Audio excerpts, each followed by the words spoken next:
Hi and welcome to the CellarHand News Roundup for March 2021. Wow, March already. The year is flying by. I hope it started optimistically and promisingly wherever you are. Certainly for us at CellarHand, we have been mega busy, which is the way that we like it. Plenty of news. We'll start off with domestic wines and with our friends over in New Zealand because there's a couple of good bits of news coming out of there. The first being this, the 2018 Moonlight Race Pinot Noir from Cottage. Now this is a wine you might know. It started out in 2014 being made from Cottage vineyard fruit supplemented from a couple of friends' vineyards in neighbouring sub-regions. But as of this time, 2018, it is all estate-grown fruit. It comes from the Cottage vineyard, 50%, the other half coming from the Sauvage vineyard. So that's a site that Marcus Sauvage, the hard-rocking Chicago wine dude who owns the joint, took over a couple of years back, being run biodynamically. It will be a single vineyard wine in its own right in due course, but for now this is how to get a taste of it. And this wine really does have all the hallmarks of Cottage Pinot Noir, everything that we've grown to love. The fragrance on the nose, a palate that's layered, threaded with lovely ripe cherry fruit, herbal tones, a bit of spice, good density and texture, and real finesse in 2018. I think it's going to be a real crowd pleaser. Very complete, very balanced Pinot Noir. Staying with New Zealand then, we're going to head up to Marlborough, to the great Anna and Jason Flowerday of another biodynamically run estate, TWR, Te Whareira, in Marlborough. We're just rolling onto their 2020 Sauvignon Blanc and Gewürztraminer. 2020 they describe as a Goldilocks vineyard up there. It was not too hot, not too cold, really good sized crops, very healthy fruit, and lovely wines issuing from the 2020 vintage. We have Sauvignon Blanc, as I said. The TWR version, as everyone knows, goes way beyond that Marlborough stereotype. It always has lovely fruit, not just the tropical tones, but good citrus interest, a really nice spectrum of fruit and texture, lovely freshness, really nice, juicy, balanced Sauvignon Blanc.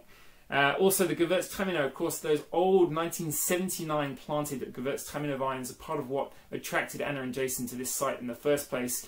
Very old vines for Marlborough, some of the oldest there are in the whole region, and it's always a cracking wine. Also from 2020 we already have the Toru, their great three-way blend that's super popular, the Gewürztraminer with Riesling and Pinot Gris, and it really is shaping to be a lovely 2020 picture that we're getting from TWR. But of course everything there is good. I think it was Mike Benny who said last year they never put a foot wrong at TWR, and I really do echo that sentiment. We've managed to get a little bit more of their 2017 Pinot Noir, which ran out before Christmas, a very popular wine as well, and also the outrageously good Clare single vineyard Pinot Noir from Anna and Jason. Something that really does redefine what can be done with Marlborough Pinot Noir. They're going great guns. There's only a tiny quantity of that Clare Pinot Noir, but if you hurry, you might be lucky. Anna, of course, used to work back in the day with Rob Mann when she was at Hardy's. Anna, of course, though she's in New Zealand now, as a South Australian girl from back in the day. And Rob Mann was at Hardy's too at that time. He's, of course, back in WA, where he's from, at Corymbia with his wife Genevieve Mann, where they've been making a great name for themselves with their wines from Swan Valley and Margaret River. The reason Corymbia are in the news this time around, they've just rolled on to their 2019 version of the red blend. That's Tempranillo Malbec, just those two great varieties in 2019. Sometimes there's a bit of Cabernet Sauvignon in there.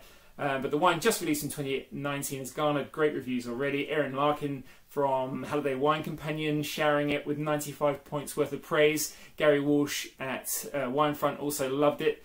So have a read of that. You'll definitely want to try it once you've read their praise. And also Anna and Rob's boss from back in the day at Hardy's, in fact, was Stephen Pannell, who's also in the news because he has just come out with his Pretero Nebbiolo. So Pretero is from a vineyard up in the Adelaide Hills, planted, as Steve said, to kind of all the wrong varieties, but one very much correct variety, which was Nebbiolo, that works a treat up there. So much so that Steve and his wife Fiona ended up buying this vineyard at the turn of 2019-20, and they're really taking it on, planting new things there, but really running with the Nebbiolo, and particularly excited about the potential of Rosé clone Nebbiolo out there for making a drink young, accessible, fragrant, delicious Nebbiolo, a kind of wine that you can pour in a restaurant and a bar, but also have as an everyday Nebbiolo at home, priced that way, and certainly in style it's a very approachable version, still with the tannin that we come to love from Nebbiolo, but kind of hiding away a little bit behind some really charming fruit in this wine from 2018. A really exciting project, Protero. You'll be hearing a lot more about it, but for now that inaugural release from Stephen Pannell is one to get your hands on. Protero, watch that name. And staying in South Australia by way of the Mosel Valley, we have Wolta Wolta, the second coming of this amazing collaboration project between Ernie Lowson of the Dr. Lowson estate in the Mosel and Jim Barry, of course the Barry brothers, Sam and Tom, and of course their father Peter Barry, coming up with this harebrained scheme to recreate, or not recreate, to completely revolutionise, I suppose, how we see Australian Riesling with this collaboration. A wine grown up in the high altitude Lodge Hill vineyard in Clare Valley, but made in the style of a German Grand Cru Großes Gewächs Riesling. So it's aged in a Fuder barrel that's sent over by the Dr. Lowson estate, aged on its lees for a very long time, aged in bottle for quite a while before release.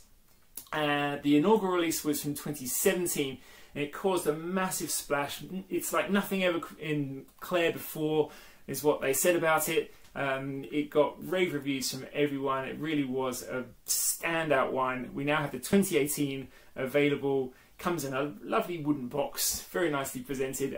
Really special wine. So that 2018 Wolta Wolta Riesling out now really is something special. Going properly to Europe now, we have a couple of stories out of France. One being Champagne, never not Champagne season around where we are. We have the new disgorgements from Jean-Marc and Oriane Selec from JM Selec in Pierry. Those Solessence wines that we've had have been a huge hit. We've got new base vintages for the Solessence wines. There's also bits and pieces of Jean-Marc and Oriane's other cuvées. Everything is a winner in that range, so do have a look at those if you get a chance.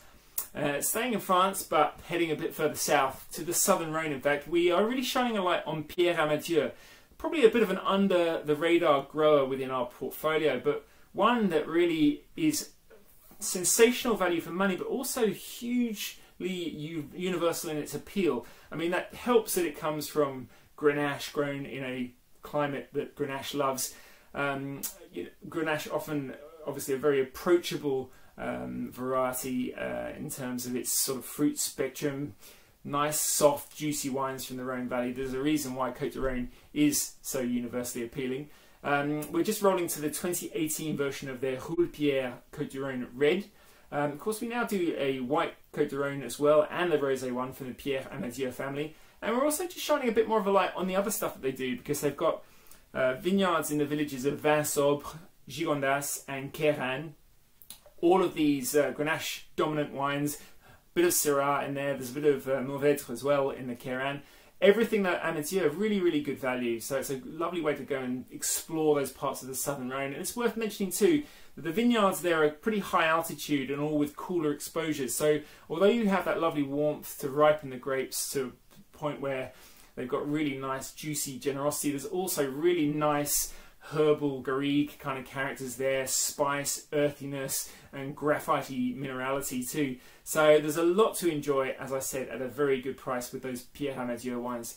Heading over to Italy, where there's some more, I suppose, very approachable autumn options coming out from GD Vara. We have the new 2019 release of the GD Vara Langhe Nebbiolo. It's a cracker. And also looking at their Dolcetto d'Alba and Barbera d'Alba, because those three grapes really, they've got such character in their own right, and everything that the Vara family do, they really put their heart and soul into bringing out all the charm and all the character of the grapes that they work with. And of course in Piedmont, those varieties really do have an awful lot going to them. There's a reason why they're so popular and so versatile. And staying in that sort of zone, I suppose, of approachable when young, sprightly European red wines. We've also got a Monteristico wine from the Vara family, but a little bit further from their Barolo base in Dogliani, so that's another Dolcetto. And also over in Burgenland, kind of filling a similar roll, I suppose, are some wines from Pitnauer and Rosy Schuster. So Hannes Schuster is the guy who makes the wines, a young superstar at Rosy Schuster.